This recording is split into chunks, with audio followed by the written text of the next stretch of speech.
2024-এর August Rawalpindi Pakistan যেন মঞ্চায়িত হলো বাংলাদেশ সিলেট আর মাসটার নাম হচ্ছে মে। বাট ক্যারেক্টারে কোনো পরিবর্তন নেই। মাসের নাম পরিবর্তন হয়েছে, শহরের নাম পরিবর্তন হয়েছে, টেস্ট পরিবর্তন হয়েছে, দেশ পরিবর্তন হয়েছে। স্টার হিসেবে লিটন কুমার দাসের নামের কোনো পরিবর্তন নেই। সেঞ্চুরি করেছেন আরও একবার, দলকে টেনে তুলেছেন আরও একবার। ঠিক যে জায়গাটায় বাংলাদেশের রান 178 হবে কিনা, বাংলাদেশ 200-র মোটামুটি একটা স্মার্ট টোটালে যেতে পারবে কিনা, সেই শঙ্কা যখন জেগেছিল, ঠিক তখন লিটন কুমার দাস বাংলাদেশের হয়ে তার জীবনের, তার টেস্ট ক্যারিয়ারের বেস্ট ইনিংসটা খেলে ফেললেন সিলেটে, যেমনটা করেছিলেন তিনি ওই রাওয়ালপিন্ডিতে। বাংলাদেশের বিপক্ষে রাওয়ালপিন্ডি টেস্টে প্রথম ইনিংসে ব্যাট করতে নেমে পাকিস্তানের স্কোর ছিল 274, বাংলাদেশের 26 রানের মধ্যেই 6 উইকেট নেই। এবং ওই ষষ্ঠ উইকেট হিসেবে যিনি আউট হলেন, তিনি বাংলাদেশের আবার সর্বকালের সেরা ক্রিকেটার সাকিব আল হাসান। লিটন কুমার দাস এরপরে পার্টনারশিপ গড়লেন, মহাকাব্য লিখলেন মেহেদী হাসান মিরাজের সাথে। রাওয়ালপিন্ডির দ্বিতীয় টেস্টে বাংলাদেশ জিতে গেল 6 উইকেটে। বাংলাদেশ 26 রানে 6 উইকেট হারানোর পরে 264 করলো প্রথম ইনিংসে। মিরাজ 78, লিটন 138। এই যে বাংলাদেশ একটা ব্রেক থ্রু পেলো, এই যে একটা মোমেন্টাম পেলো, রাওয়ালপিন্ডি টেস্টের দ্বিতীয় টেস্টে ইনফ্যাক্ট বাংলাদেশকে আর পিছে ফিরে তাকাতে হয় নাই। সিলেটের অবস্থাটাও ঠিক অনেকটা একই রকম, অথবা তার থেকেও অনেক বেশি দুষ্কর, দুরূহ, চ্যালেঞ্জিং। লিটন যখন ব্যাট করতে নামলেন, বাংলাদেশের স্কোর তখন 4 উইকেটে 106। এবং এই যে স্কোরটা, সেই স্কোরটা এমন একটা সিচুয়েশনে গেল, আর 10 রান অ্যাড করার পর মেহেদী হাসান মিরাজ এবং মুশফিকুর রহিম, যারা ছিলেন লিটনের সাথে স্বল্পস্থায়ী জুটি করার জন্য, তারাও আউট হয়ে গেলেন। 116 রানে 6 উইকেট নেই যেই দলটার, সেই দল শেষ পর্যন্ত অল আউট হলো। 278-এ লিটন নবম উইকেট হিসেবে আউট হলেন এবং 126 রানের অনবদ্য একটা ইনিংস খেললেন, যেখানটায় তার strike rate almost 80। Liton Kumar Das যখন খেলেন, যখন জুটি করেন, ঠিক তখন যেন লিওনার্দো দা ভিঞ্চিতে পরিণত হন। ঠিক তখন যেন মোনালিসাকে আরো একবার নতুন করে জাগানোর জন্য লিটন কুমার দাস ওই 22 গজে আবির্ভূত হন। আজকের ইনিংসটায় লিটন কুমার দাস কি ছিলেন, কিভাবে ছিলেন, কি করেছেন, তার দুটা এক্সাম্পল দিব। নাম্বার 1 যেটা, সেটা হচ্ছে লিটন কুমার দাসের 50। আপনারা যারা দেখেছেন, যারা খেলাটা দেখেছেন, 50-এর ওই ফিগারটা ছুতে লিটনের প্রয়োজন পড়েছিল 93 বল। 93 বলে লিটন কুমার দাসের স্কোর হয়েছিল 50।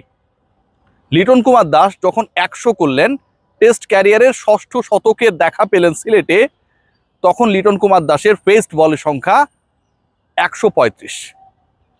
50 করতে যেই লিটন কুমার দাস খেললেন 93 বল, পরের 50 অ্যাড করতে লিটন কুমার দাস খেলেছেন মাত্র 42 বল। যে লিটন কুমার দাস প্রথম 50 করেছেন 53 স্ট্রাইক রেটে, সেই লিটন কুমার দাস পরের 50 করলেন 120 স্ট্রাইক রেটে।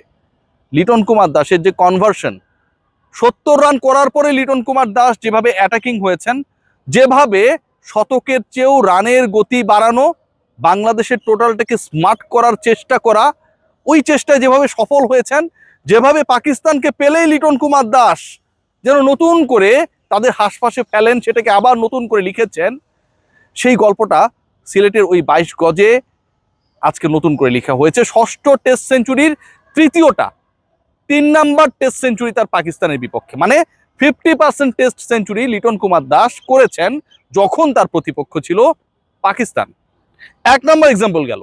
2 নাম্বার ঘটনাটা কি, এটা খুব ইন্টারেস্টিং। দেখুন, লিটন কুমার দাস আজকে অনেক পার্টনারশিপ করেছেন।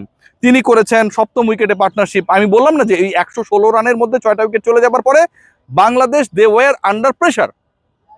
7ম উইকেটে তিনি পার্টনারশিপ করেছেন তাইজুলের সাথে, 8ম উইকেটে তাসকিনের সাথে, 9ম উইকেটে শরীফুলের সাথে। লেটস ডিসকাস যে আসলে এই 3 জন ব্যাটারের সাথে লিটন কুমার দাসের জুটিটা কেমন ছিল। লিটন কুমার দাস প্রথমত, এই যে নামগুলো বললাম, তাইজুল, শরীফুল কিংবা তাসকিন, প্রত্যেকেই টেলেন্ডার। আপনি এদের উপর ভরসা পাবেন না। আপনি বাংলাদেশের পার্সপেক্টিভে অধিকাংশ ক্ষেত্রে আমরা দেখি যে নন স্ট্রাইকিং থেকে স্ট্রাইকিং এন্ডে টেলেন্ডারদেরকেই ব্যাট করতে পাঠিয়ে দেন বাংলাদেশের অধিকাংশ ব্যাটার। সত্য কথা, প্রতিষ্ঠিত ব্যাটাররা। লিটন সেটা করেন নাই। লিটন যেটা করেছেন সেটা হচ্ছে তাদের সাথে ওই পার্টনারশিপের জুটি করার ক্ষেত্রে অপর প্রান্তে তাদের এভেলেবিলিটি এনশিওর করেছেন, কিন্তু বাকি খেলাটা তিনি একা খেলেছেন।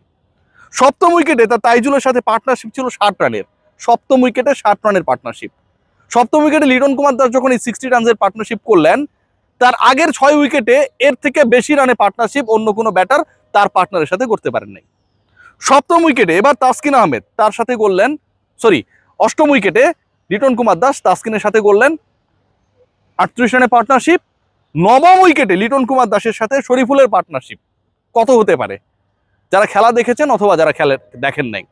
নবম উইকেটে শরীফুলের সাথে লিটন কুমার দাস 10 নাম্বার ব্যাটারের সাথে পার্টনারশিপ করলেন 68 রানসের।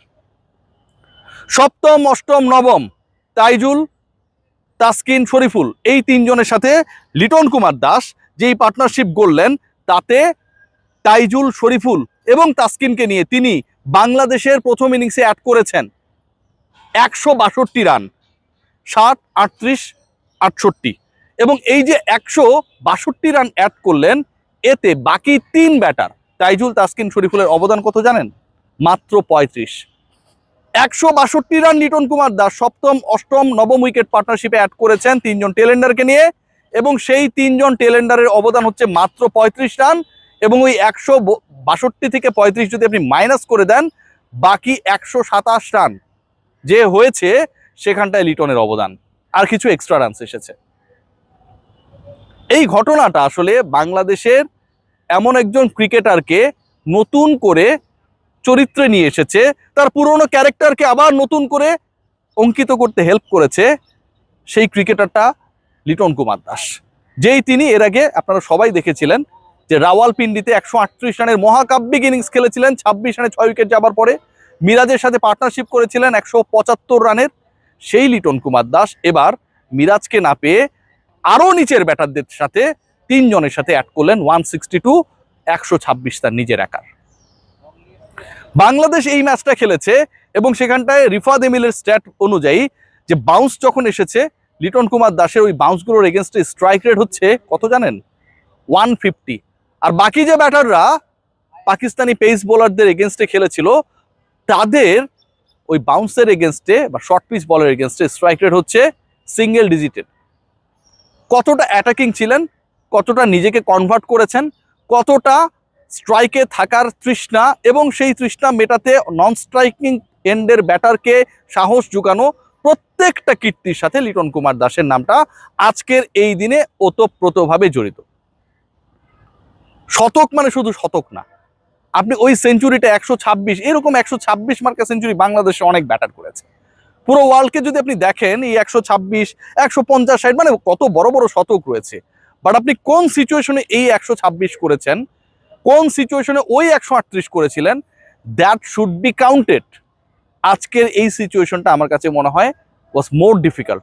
That time Liton got Mehedi Hasan Miraz, যাকে আপনি টেস্ট ক্রিকেটে স্বীকৃত ব্যাটার হিসেবে ধরতে পারেন।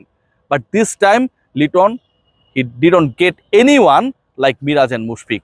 তার পার্টনার যখন ওই তাইজুল, শরীফুল বা তাসকিনরা হয়, বাংলাদেশের পার্সপেক্টিভে আমরা যখন ওই সুইচ অফ করে টেলিভিশন দেখা বন্ধ করে দিলাম, যখন আমরা আমাদের মোবাইল থেকে বের হয়ে গেলাম, খেলাটা আর দেখবো না, 116-17 রানে 6টা উইকেট নাই, ঠিক তখন 238-এর স্মার্ট টোটালটা 350-র স্মার্ট টোটালটা বাংলাদেশের স্কোরবোর্ডে অ্যাড হয়।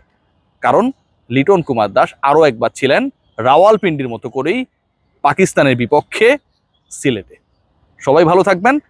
Good luck for team Tigers.